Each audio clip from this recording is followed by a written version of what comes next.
So today I want to talk a little bit about the prodigal son, but I want to do it from a different perspective. As some of you know, I've been part of the Next Generation Leadership Initiative of the UCC for over a year, and one of the things that we learn in our leadership development is family systems theory.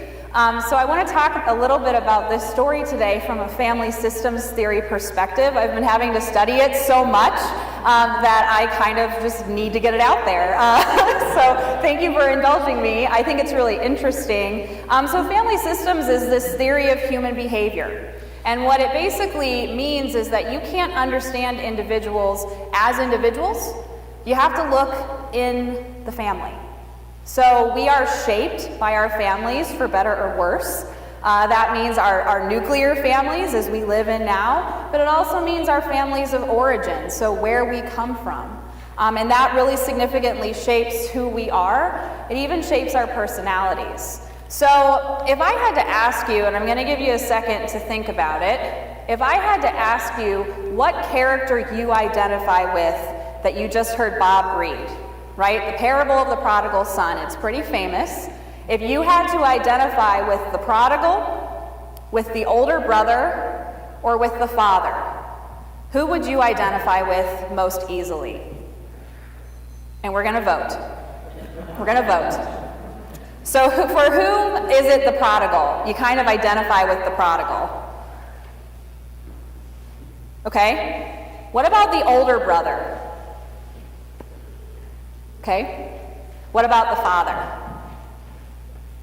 Good. So I think us prodigals are probably the least, but the older brother and the father are pretty evenly spread. Good. So what I find really interesting about this is there was a psychologist named Dr. Walter Toman, and he spent his whole career researching sibling positions. And what he says is that the sibling position that we have in our family really affects our personalities. So if we are the youngest sister of sisters, that would be me. If we are the oldest brother of sisters, if we are a middle child, if we are a twin, if we are an only child, if we are the oldest sister of brothers, you know, whatever family constellation we find ourselves in when it comes to siblings, it really affects our personalities. So I have a question. Unfortunately, only the guys can answer this one. But is anyone here an older brother of brothers? Is anybody here an older brother of brothers? Okay. And what about a younger brother of brothers? Okay, good. I had this stress dream last night that no one was going to raise their hand for any of those, so I'm really glad that some people fit this type in Dr. Toman's research. So we're not going to psychoanalyze you, but here are some basic personality traits of an oldest brother of brothers. He assumes responsibility naturally. He's a natural leader. He also is really nurturing and caring for the group, but he expects loyalty and trust in return. So that's the oldest brother of brothers, and he also can kind of become bossy sometimes. That's not so great about the oldest brother of brothers. So for you youngest brother of brothers, they tend to be more followers. They tend to be obstinate and bold and daring, but they also kind of complain sometimes.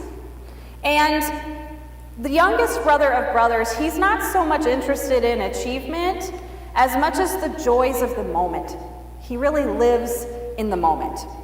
So what I find fascinating, and this has made me even more of a convert of family systems theory, but what I find fascinating is that this story of the prodigal and the older brother fits some of these personalities that Dr. Toman spent his whole career studying. So the sibling positions that they held in their family really impacted their personalities and how they related to each other, right? The prodigal was kind of in the moment, the joys of the moment, bold, daring, and the older brother, right, was kind of responsible, at home, taking care of the homestead, and he expected loyalty and trust in return, which he did not get from his little brother.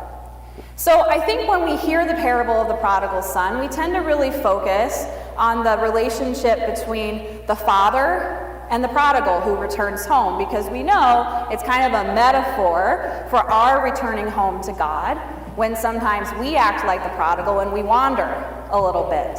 But what I think is really interesting is we tend to not focus so much on the relationship of those two siblings. And I really wonder how it was after that feast, when the brothers were back together, and what that relationship looked like. So if we're focusing on the younger brother, the younger brother asked for his inheritance early, and at that time in that culture, he might as well have wished that his father just died. That's how harsh that was, that he asked for his inheritance early. It was so disrespectful. You did not do that. So the prodigal, the younger brother, has this really heartless rejection of home. And it's interesting to consider for ourselves if we sometimes prefer the distant country when it comes to our families, as opposed to being close by and kind of working through some of this stuff. We are the prodigal every time we search for unconditional love in places where it can't be found. The prodigal goes to this distant country. I always explain this story to the confirmation class by saying, imagine the prodigal goes to Vegas and just blows all his money, and anything you can possibly do in Vegas that's a little bit sketchy, he does. And he comes back home completely humiliated. He lost everything, and he's been doing some really bad things that he's ashamed of. This is what the situation the prodigal gets himself in. But I find it interesting that the prodigal himself makes the decision to come home. His parents don't plead with him. His father doesn't, at that time send him a letter and say, please come home. The prodigal makes this decision on his own, that I've been living a life that I'm pretty ashamed of.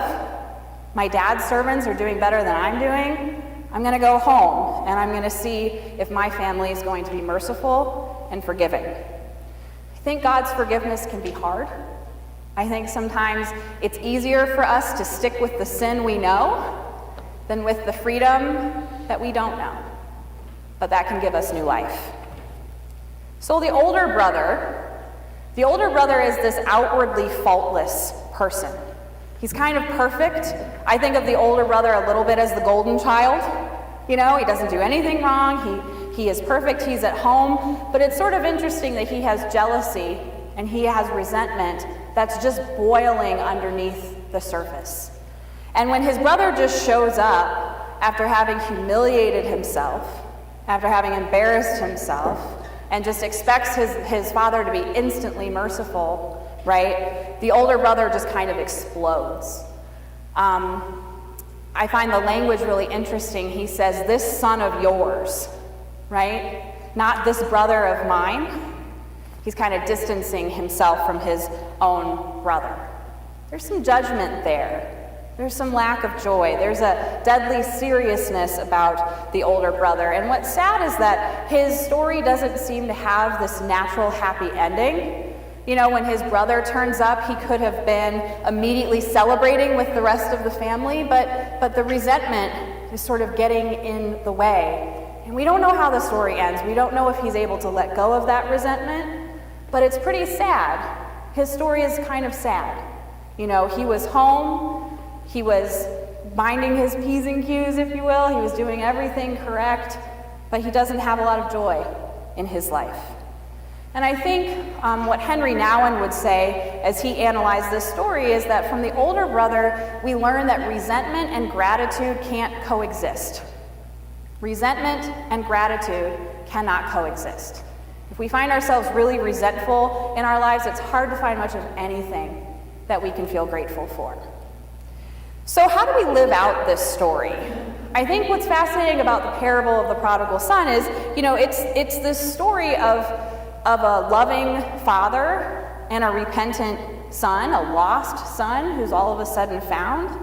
But I think it's also a story of families. It's a story of the relationships we have in our families. It's the story of, even in our families, we can maybe point to someone in our family being the prodigal, right? This is not an uncommon story to any of our families today. We can also point to some sibling rivalry, right? Who hasn't had sometimes hard relationships with siblings that you kind of have to work through or not? What family systems would teach is actually the relationship that we have with our siblings is so important that if you work on that relationship, it can impact and positively affect every other relationship in your life. That's how important siblings are in our families. So, this is, for me, it's sort of a sad story when we think about the older brother and the younger brother. My heart of hearts, my hope is that they reconcile and that it does turn out to be a happy ending. And we're kind of seeing the father really engage with his oldest son, with the oldest brother at the end of the story by saying, you know what, son, we had to celebrate because this brother of yours was lost and he's been found. We have to celebrate. We have to be compassionate. So I think the question of being compassionate in the face of real differences is something that we're going to see more and more and more in our country. Unless you've been living under a rock, you know that politics are pretty nuts these days. You know that it feels like our country, there's a big chasm in the middle, and that there's not a lot of moderation anymore. People are on one side or the other. And the truth is, whether it's in our families, our friends, people at work, we're going to encounter people who think very differently about the direction of our country than we may. And so I kind of am stuck on the father telling the older son, we have to be compassionate. We have to be compassionate. Because it's really easy to be judgmental. We all like being judgmental. Being judgmental sells headlines, right? Who doesn't like pundits sometimes saying exactly how we should think about certain issues? I think it's harder to be more nuanced and to be compassionate, particularly with people that we may really disagree with. So I'm kind of stuck on that call to compassion, and that when the going gets rough, we can really turn to wonder. We can try to listen deeply to people's stories, and we can especially try to listen to their stories when they may think very differently than us about what is in the best interest of our country and how the future looks. I'm also stuck on what Henry Nouwen said. Gratitude and resentment cannot coexist. And if life is a pure gift, then we can have a really powerful response to God's compassion by being compassionate to one another. Let it be so with us.